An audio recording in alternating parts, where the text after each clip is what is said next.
سورہ ہود کا اجتماعی مطالعہ کر رہے ہیں اور اللہ کے فضل و خاص سے بندہ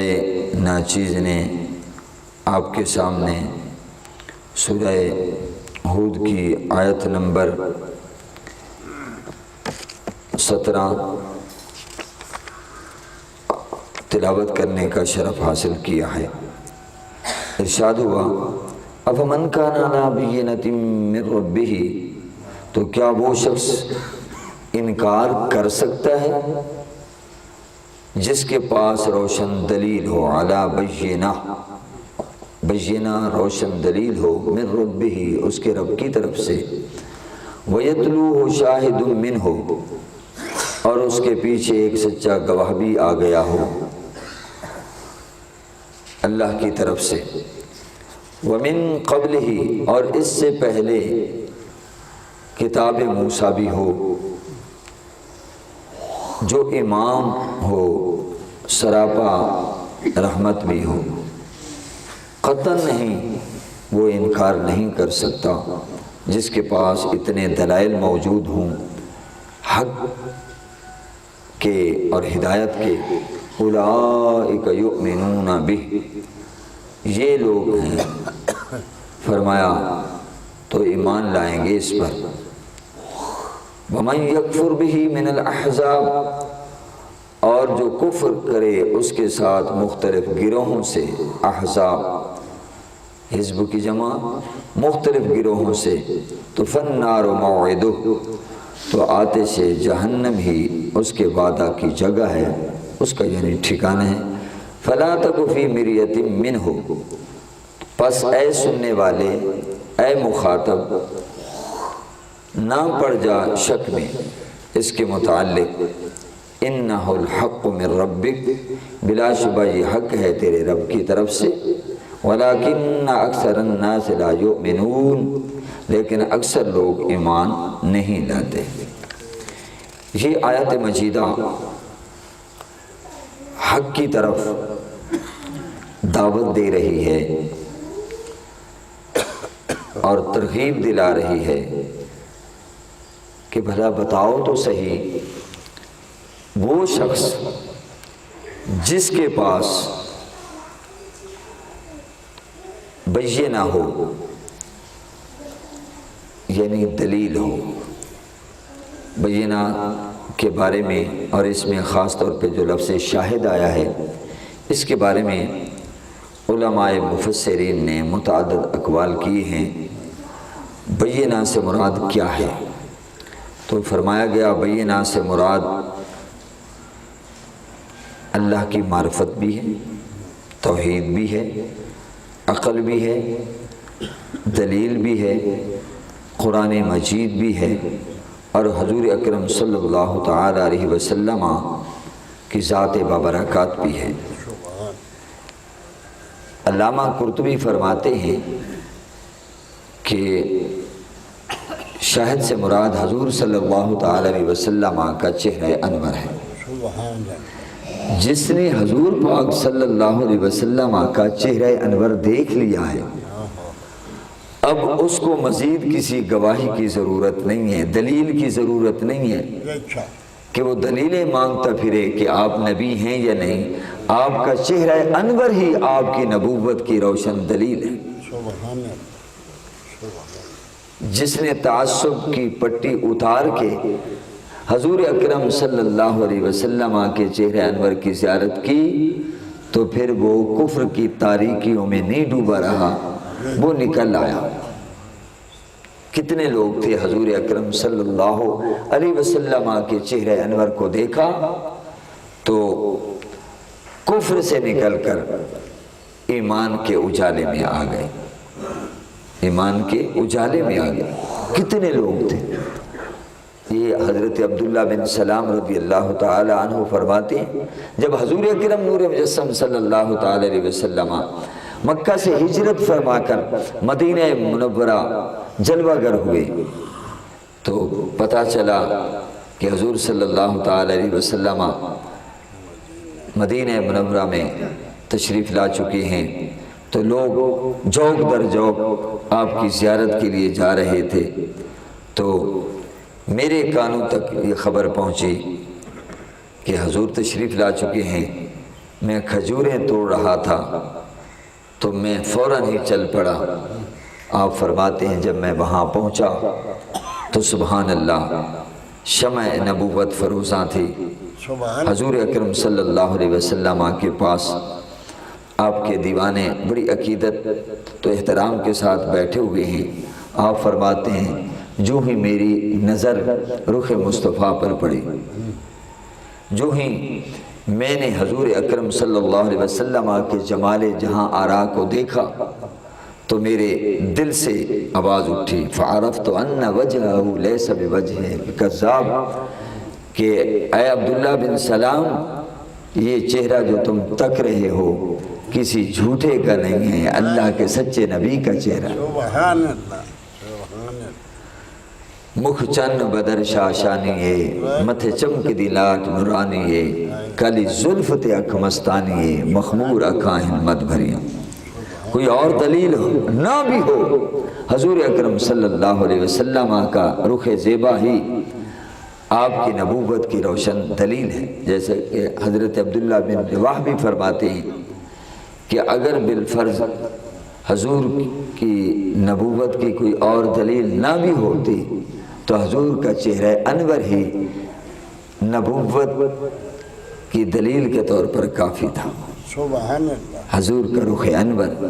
چہرہ تاباں، رخ تاباں ہی سبحان اللہ کافی تھا۔ تاریخ بھری پڑی ہے کہ حضور صلی اللہ علیہ وآلہ وسلم کے چہرہ انور کو دیکھا تو اسلام قبول کیے بغیر نہ رہ سکے۔ حضرت ابو رافع فرماتے ہیں میں حضور علیہ السلام کے پاس آیا تو میں نے تو چہرہ انور کو دیکھا تو میں تو دیوانہ ہو گیا۔ میرے دل کے اندر جو کفر کی کالک تھی، سیاہی تھی، وہ نکل گئی اور اسلام کا نور میرے دل میں داخل ہو گیا۔ یہ میں گمراہی سے کیسے نکلا، ہدایت کے نور کی طرف کیسے آیا، یہ مجھے رخ مصطفیٰ لایا۔ سبحان اللہ، سبحان اللہ۔ تو حضرات محترم اللہ پاک فرما رہا ہے کہ بھلا بتاؤ تو صحیح، جس کے پاس، بعض نے کہا مفسرین کرام نے کہ اس سے مراد بینہ سے مراد اللہ کی معرفت ہے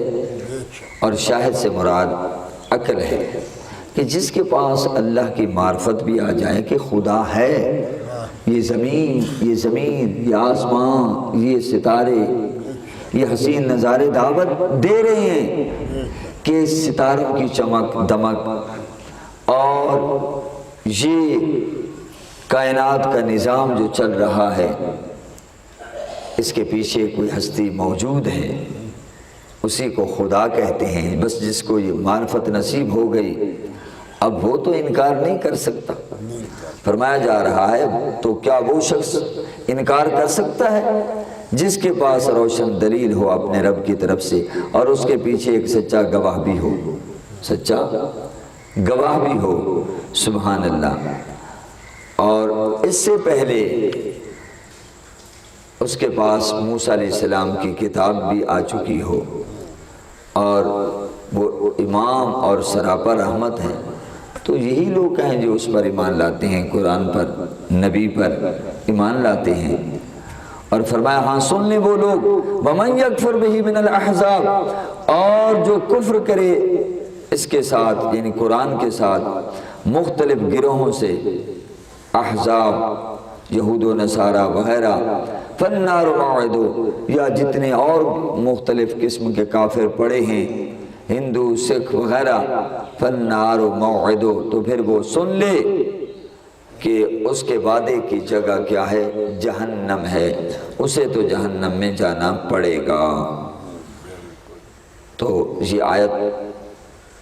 مزید دعوت فکر دے رہی ہے، اے سننے والے شک میں نہ پڑنا، قرآن کے بارے میں، نبی کے بارے میں شک میں نہ پڑنا، اِنَّهُ الْحَقُّ مِن رَبِّكَ، بے شک یہ حق ہے تیرے رب کی طرف سے۔ وَلَكِنَّ أَكْثَرَ النَّاسِ لَا يُؤْمِنُونَ، لیکن اکثر لوگ جو ہیں وہ ایمان نہیں لاتے۔ اب دیکھیے اللہ تعالیٰ نے فرمایا وَمَا كُنَّا مُعَذِّبِينَ حَتَّى نَبْعَثَ رَسُولًا، ہم کسی کو عذاب نہیں دیتے یہاں تک کہ ہم رسول بھیج دیں۔ اب سوال پیدا ہوتا ہے،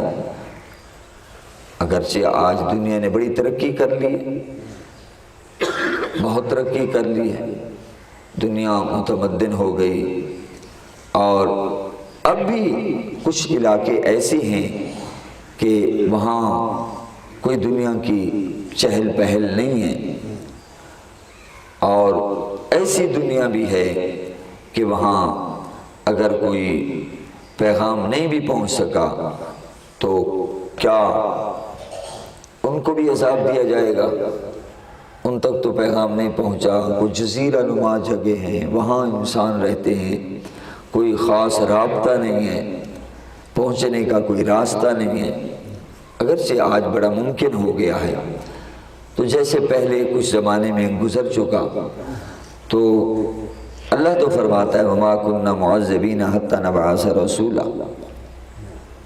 کہ ہم عذاب نہیں دینے والے یہاں تک کہ ہم رسولوں کو بھیج دیں۔ اب آپ دیکھ لیں جہاں جہاں بھی عذاب ہے تو اللہ پاک نے حجت قائم کی، نبیوں کو بھیجا، پیغام بھیجا، کتابیں اتری، انہوں نے انکار کیا، قبول نہ کیا دعوت حق کو، تو پھر ان پر عذاب اترے۔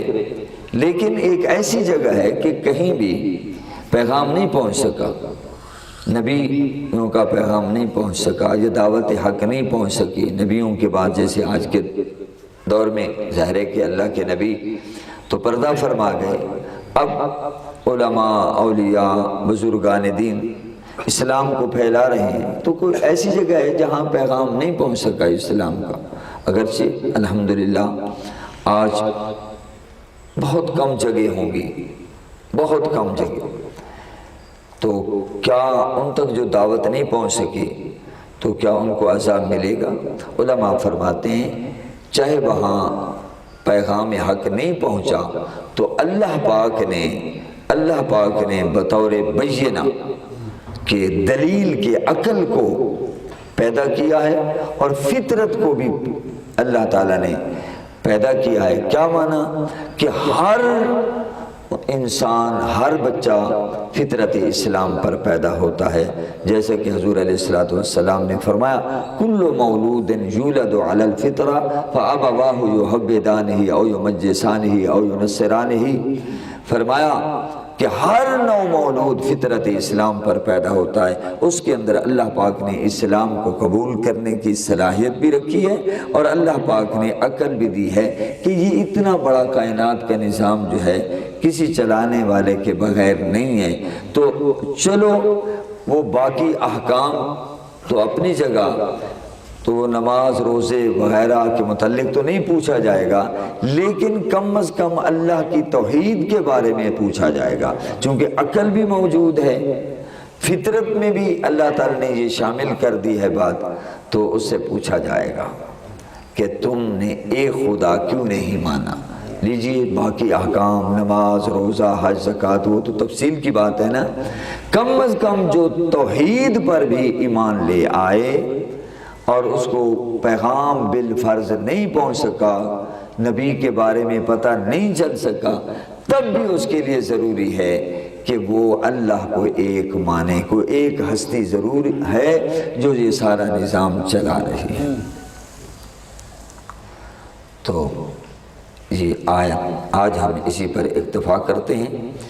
وآخر دعوانا ان الحمد للہ رب العالمین۔